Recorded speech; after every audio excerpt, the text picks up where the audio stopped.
You'll never fly, girl. That's why they kicked you out of flight school. The shout rang across the training field as young pilots burst into laughter. The small woman stood silently, clutching her notebook, offering no response. The sky suddenly thundered. An F-16 dropped low, radio crackling loudly. The pilot's voice echoed across the entire base. Commander Keller, requesting clearance. The entire training ground fell silent. The laughter died instantly. Anna Keller was 30 years old, small in stature, with long brown hair, and eyes that always looked downward when surrounded by others. Anna had once dreamed of being a pilot, but flight school had rejected her for failing to meet physical standards. Since then, she had worked as a logistics assistant, living under constant contempt. Failed cadet. Never good enough to fly. Should have known better than to try. During training sessions, officers would point at her and shout in front of everyone, "You'll never fly, girl. That's why they kicked you out." Young pilots would laugh and whistle mockingly at her expense. Anna would bow her head, clutch her notebook tightly, and never fight back. But every evening, she would still walk out to the runway and watch the squadron take off into the sky.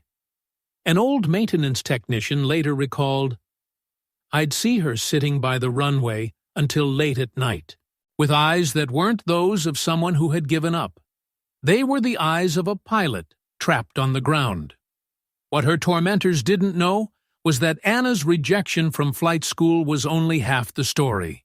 She had indeed been dismissed from the training program, but not for the reasons they assumed. Her failure had been carefully orchestrated to hide a truth that was classified at the highest levels. Anna had never been just another cadet struggling to earn her wings. She had been recruited from the program for something far more significant and dangerous than basic flight training. While other cadets learned formation flying and basic maneuvers, Anna had been undergoing advanced tactical training with elite instructors. While they practiced landing patterns, she had been learning combat air patrol and strike mission coordination. But that part of her story was buried in files that required security clearances her current colleagues would never possess.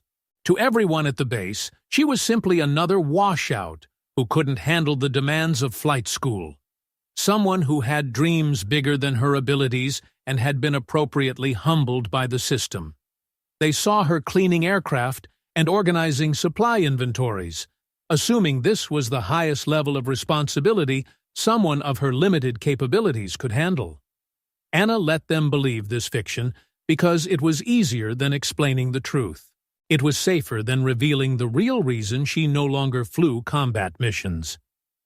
Every insult, every dismissive comment, every cruel joke was absorbed in silence because she believed she deserved their contempt.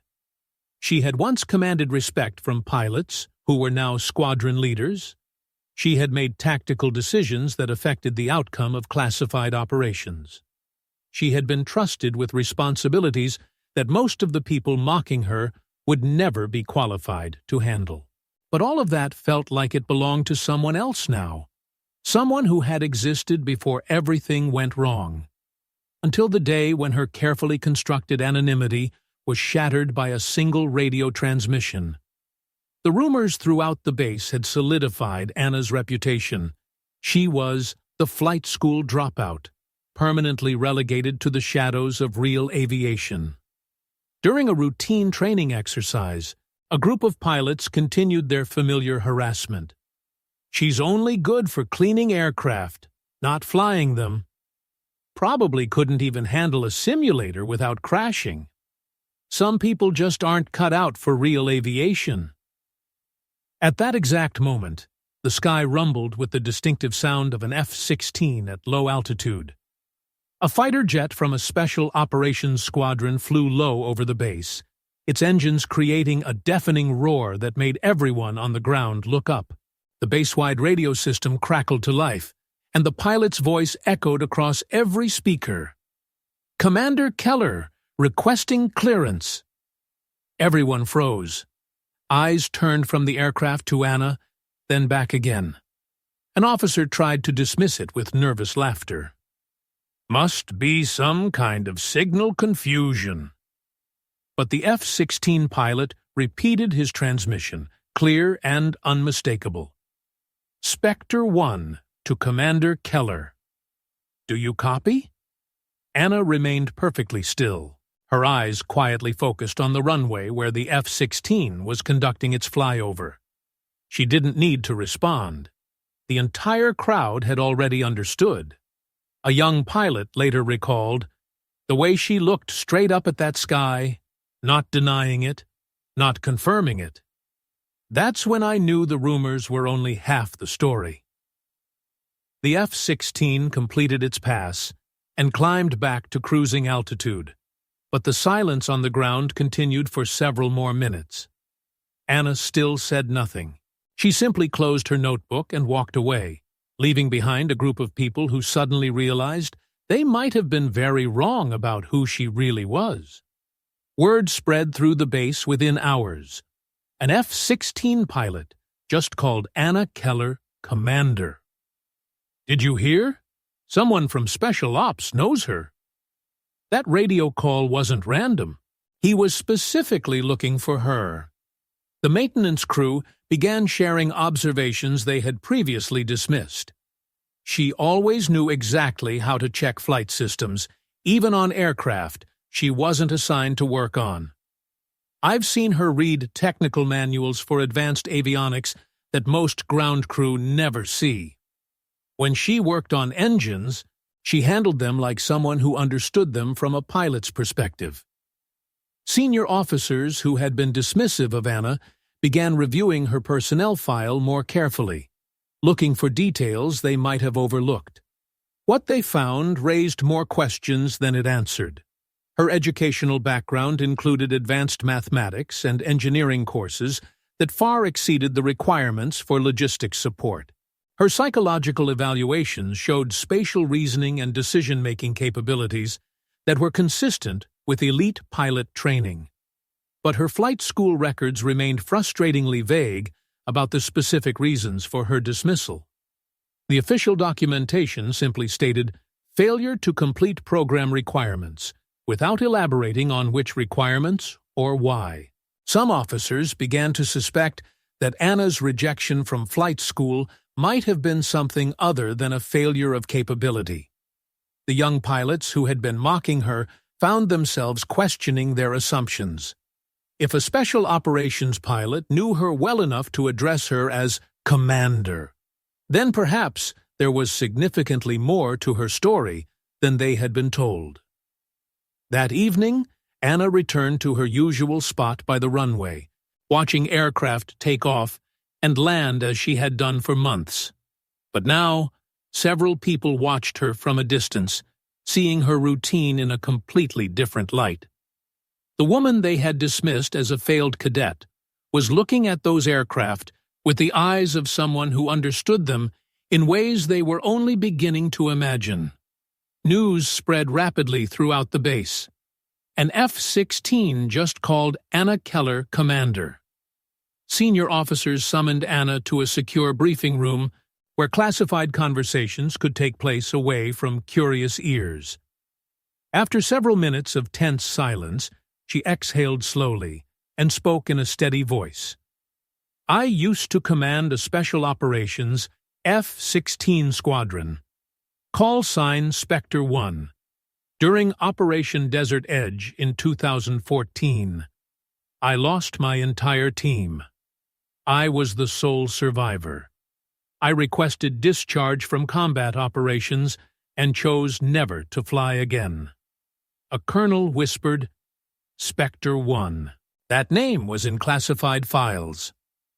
The full story emerged gradually, piece by piece, as Anna's security clearance was reactivated and her true service record was accessed. Anna had been the youngest female squadron commander in the history of tactical fighter operations. She had led F-16 teams on classified missions that existed only in heavily redacted documents. Her tactical innovations had been studied at the highest levels of military aviation. Her mission success rate had been unprecedented among pilots of her experience level. But Operation Desert Edge had changed everything. During a coordinated strike mission, Anna had made a split-second tactical decision that saved the primary objective and preserved critical intelligence assets. However, that same decision had placed her squadron in a position where they were overwhelmed by unexpected enemy resistance. All 5 of her pilots had been killed in action. Anna had survived only because her aircraft had been damaged in a way that forced her to divert from the main engagement.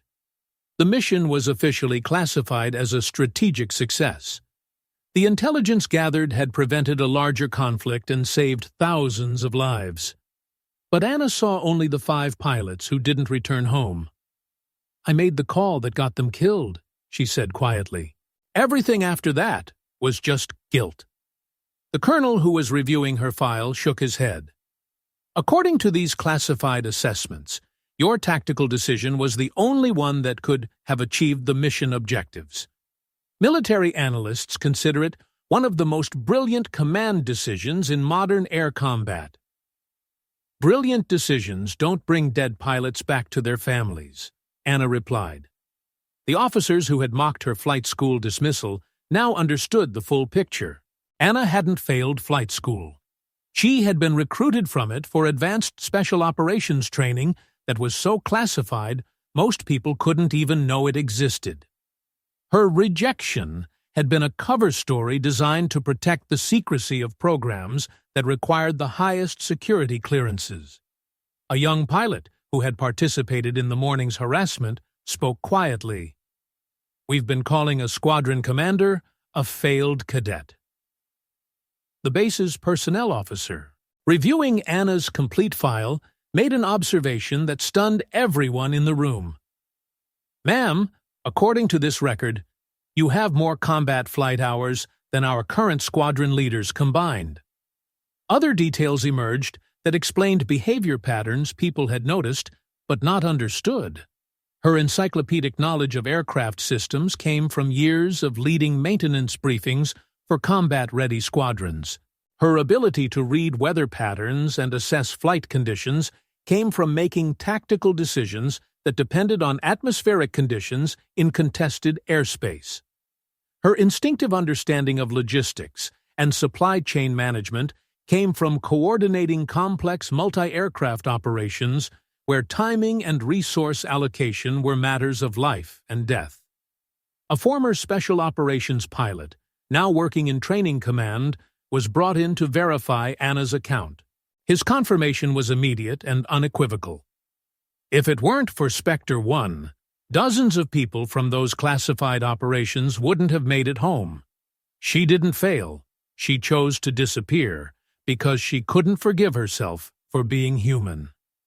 The room fell silent as everyone processed the magnitude of their misunderstanding. Anna had been living among them for months, enduring daily humiliation and accepting a role far beneath her actual capabilities, because she believed the guilt she carried disqualified her from the respect she had once earned. The question now was how to move forward. Anna had requested to remain in her current position, believing she no longer deserved to be trusted with aircraft or personnel. But her commanders were beginning to understand that the military had been wasting one of its most valuable strategic assets, relegating someone of extraordinary skill to routine duties because she was too consumed with survivor's guilt to advocate for herself. The next day, Anna entered the mess hall as she had done for months. But the atmosphere was completely different. No more laughter, no more mocking whistles, no more cruel comments about her capabilities.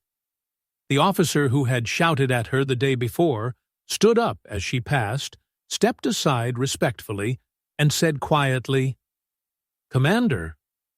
Anna simply nodded and continued walking. Outside on the runway, the Special Operations F-16 from the previous day appeared again, conducting what appeared to be a routine training flight. As it passed overhead, The pilot in the cockpit raised his hand in a crisp salute. Anna stopped for just a moment, then returned the salute with the precision of someone who had received and given thousands of them. From that day forward, the chair next to Anna in the mess hall remained empty, a silent acknowledgement of the space that exists around someone whose true service record most people weren't cleared to fully understand. A young pilot who had previously dismissed her approached her table. "Ma'am, would you be willing to review some of our tactical training exercises? We obviously have a lot to learn." Anna considered the request carefully. "I'm not sure I'm qualified to guide tactical decisions anymore." "With respect, ma'am, your experience speaks for itself.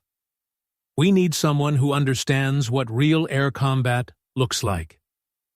That afternoon, Anna found herself in a classroom with pilots who had been mocking her competence just days earlier. But now they listened with the attention of students learning from someone who had been tested under conditions they could only imagine. She began sharing insights about formation flying, threat assessment, and decision-making under pressure, not as Spectre 1, the legend, but as Anna Keller, someone who had learned devastating lessons about the weight of command. The base commander, observing from the back of the room, made a note in Anna's file. "Recommend immediate review for return to active flight status and consideration for senior instructor position." Anna wasn't ready to climb back into a cockpit. The guilt she carried was still too heavy, the memories too painful. But for the first time in years, she was beginning to understand that her knowledge and experience could serve a purpose beyond self-punishment. Maybe there was a way to honor her fallen squadron by teaching others to make better decisions than she had made. Maybe Spectre 1 and Anna Keller could coexist after all.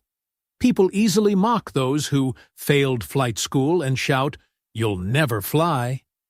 But sometimes the quiet person they're dismissing once led entire squadrons through impossible missions. Anna Keller didn't need to defend herself or display her medals. Just one radio transmission, "Commander Keller," was enough to silence an entire base. The lesson is profound. Never judge anyone based on rumors or incomplete records. The people who stay quiet may carry the memories of entire units.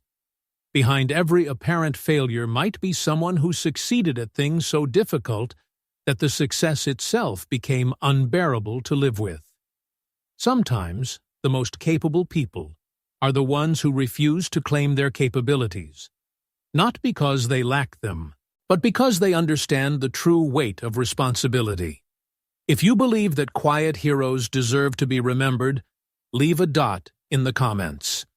And don't forget to subscribe to SN Quiet Stories to hear more tales like this.